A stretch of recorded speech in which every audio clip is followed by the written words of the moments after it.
আমি মুসলমান তো লোক ভালো ছিল, তবে তার লোকজন ছিল সন্ত্রাসী। সে তো সন্ত্রাসী আমরা দেখি নাই, তো সে লোকজন থাকলে সন্ত্রাসী, লোক ছিল ভালো।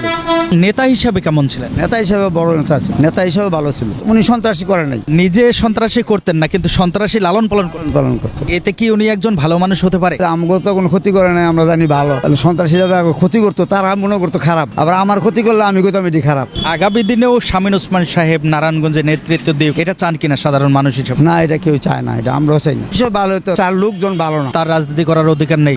রাজনীতি করবো, সে সরকারি করবো, কারি করে, এটা হচ্ছে তার ব্যাপার। মানে আমাকে ব্যক্তিগত ভাবে বললাম আর কি, যে তার লোকজন যেসব লোক খারাপ লোক, তার লোক যেই সন্ত্রাস করে, তার জন্য আমরা বলছি আর কি যে আমাদের ক্ষেত্রে। আচ্ছা, বর্তমানে কি নারায়ণগঞ্জের মানুষ ভালো আছে, বা এখন সন্ত্রাসী কিংবা চাঁদাবাজি হচ্ছে কি? বর্তমানে হইতেছে না, কত জায়গায় চাঁদাবাজি হইতেছে, অনেক জায়গায় হইতেছে। 5ই আগস্টের পরেও চাঁদাবাজি বহুত হইতেছে, বহুত হইতেছে। চাঁদাবাজি কোনোভাবেই নির্মূল করা সম্ভব? জি না, চাঁদাবাজি অন্তত নির্মূল হয়ই নাই, আর হওয়ার সম্ভাবনাও নাই। কি লিগা? সবগুলি চাঁদাবাজ। কোনটাই ভালো আমার দেখান, একটা বলে যে এটা ভালো।